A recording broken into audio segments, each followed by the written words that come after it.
Medal of Honor Rising Sun is an interesting game. On one hand, the game released to mixed reviews and many people online remember it being a total downgrade from Frontline, which had released a year prior. On the other hand though, many people remember this game as a fun ride through the Pacific theater of World War II, and for me it kickstarted my interest in Imperial Japan. And whilst this game definitely has its flaws, I believe that for what it is, it's a good game. Does it take some creative liberties? Of course, but by and large, I would say this game is respectful to its source material with one pretty big exception, but we'll get to that. This is a video game after all, and gameplay is the #1 priority, so let's discuss that. Rising Sun opens with the attack on Pearl Harbor, and talk about a start, because this is a great opening to a game. You really do feel like you're a part of this grandiose moment in American history as you man a machine gun and begin to shoot down the Japanese planes. Just take a look and especially listen to this.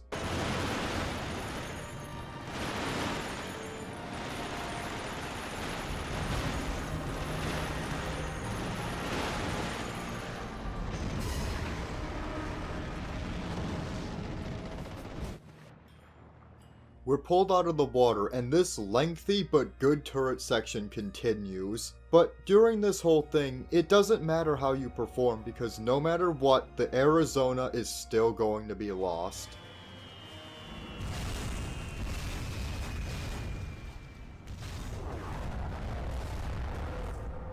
You'll ride by the bodies of the USS Arizona's dead sailors, and shortly after that, the Japanese leave. Easily. This is a far better opening than Frontline, and it's worthy of being one of the most memorable FPS openings of all time. But unfortunately, the second level of Rising Sun doesn't live up to the intro. It's just a run-of-the-mill urban level without much inspiration. This is, however, a good place to discuss the gunplay.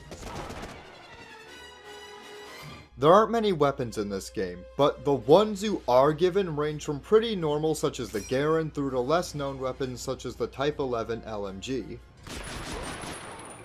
Regardless, all the weapons sound great and they feel pretty good to shoot. The Japanese, on the other hand, are primarily armed with the Arisaka and rarely do they have anything else. That's extremely accurate to reality, but what I find interesting is you can even see lunge mines here over a decade before Battlefield 5 depicted them. Going back to this level's story, the only noteworthy thing here is your brother being captured by the Japanese, which, he would genuinely be better off dead. But look, I'll be straightforward when I say this game's campaign is like any other FPS from this era. That being, the story only serves to give a backdrop to the gameplay, and that's fine. Frontline did it that way, all the original CODs did it, and this game is no exception. The gameplay is ultimately why you're here, but can this game salvage itself after a mediocre second level? I think yes. The jungle maps in this game aren't perfect by any means, but I loved playing through them. The devs clearly did some homework as well because we can see the Japanese hiding in trees, launching surprise attacks, using hiding holes, and they'll even bayonet charge at you. Yeah, that's a mechanic by the way, and I love it. Whilst the guys who charge at you make themselves easy targets, in the event they do close that gap, they will sap your health away like no other, and knowing this can create some intense moments. But there's more to Medal of Honor than just trading shots with the enemy, so does this game's set pieces live up to Frontline? I would say they're actually better by and large. Frontline definitely has way better levels and more of them, but Rising Sun has some pretty cool set pieces. Like, I don't think anyone forgot riding this elephant. From rescuing POWs who seem to have gotten luxury treatment by the Japanese, all things considered, to random mortars coming down on you, sinking a carrier, and this amazing summit level. Nearly every mission has some kind of event to trigger your dopamine. We even get to see what Uncle Iroh was doing during the war.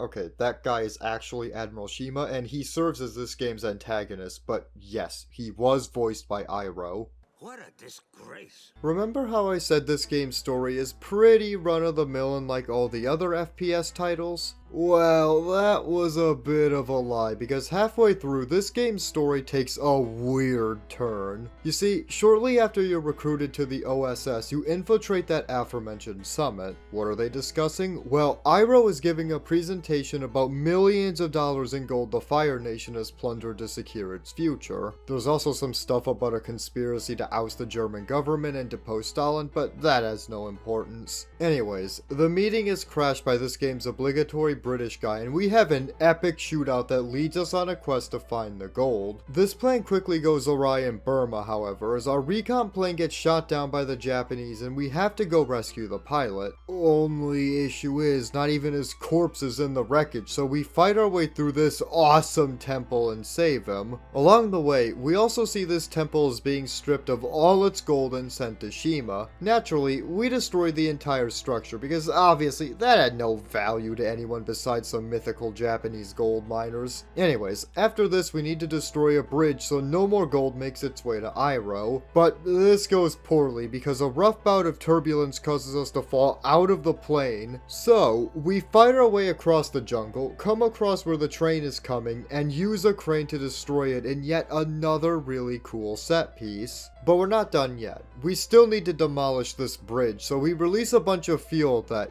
honestly just looks like hot cocoa mix. And shortly after this, we reunite with the British guy who throws a grenade to begin exploding the bridge while we're still on it. So as a result, we need to jump off into the water, get rescued by plane via the guy Iroh will later kill, and we fly to the aircraft carrier that's carrying the gold. To sink this ship, we set off gas valves and plant the explosives in the engine room. We then find the gold, get gassed, interrogated, break free after losing our friend, and shoot our way off the ship. Oh, and halfway through we see your brother was on this ship for whatever reason, but honestly, who cares about that plot point? We then get on the runway, have a pretty fun plane sequence, and just like that, the game ends with a literal bang.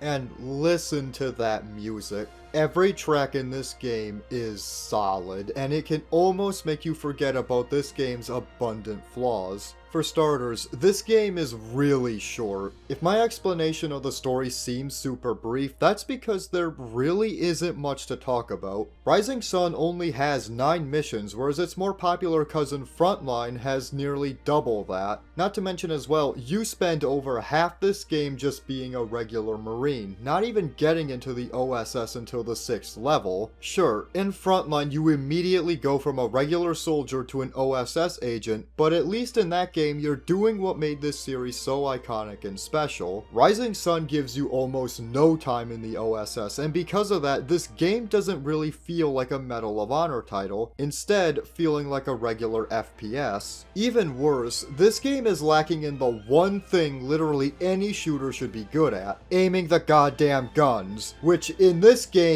is awful. I can excuse a smaller roster of weapons, but the aiming? Absolutely not. Literally, pay any attention to any of my footage and you'll notice I'm strafing a bunch because it's genuinely easier to hit the enemy that way. And whilst I can applaud this game for its setting and pretty decent attempt at recreating real history with the technology available to it, there is one thing about this game's story that would be wrong for me to leave out: the gold plot. This entire plot point of the game, which is pretty major and I dare even say interesting, is based on a complete myth. Here's the thing. Games should be free to take some creative liberties with their source material to make a fun product. I even think it's okay to tackle more mythical elements. What I have a problem with is when complete myths are promoted and the game doesn't tell you. In fact, even in the historical reels that play after a mission, the narrator talks about Yamashita's lost gold like it's real. The team looted thousands of metric tons of gold and valuables from Chinese cities. The largest load was collected by General Yamashita. But even by 2004, shortly after this game came out, the consensus from historians was the lost gold was a myth regardless of what some crackpot treasure hunters think. Which, funny story, some Filipino treasure hunters actually sued Ferdinand Marcos over stealing the treasure. That alone should be enough to nuke the credibility of treasure hunters, because imagine suing a ruthless dictator like Marcos. But that's besides the point. The bottom line is, promoting a literal myth is pretty fucked up. I know some people think it's not media's responsibility to be accurate, but I highly disagree. Most people's impression of history come from movies, shows, and games, and that alone to me signifies that there's a certain level of responsibility creators need to take so myths aren't spread. Again, I like this game. I think it mostly plays fine, and whilst it's a short adventure, it is mostly fun. Is it a game I think you should play before dying? No. Unless you really like World War II shooters or are interested in the Pacific, I don't think you're missing much. But it also doesn't hurt to play this game. I had fun, and that's what matters most, and whilst I can't forgive that extreme mishap about the gold, I think everything else evens out to make this a good game. Also, this game has a correct gear and reload.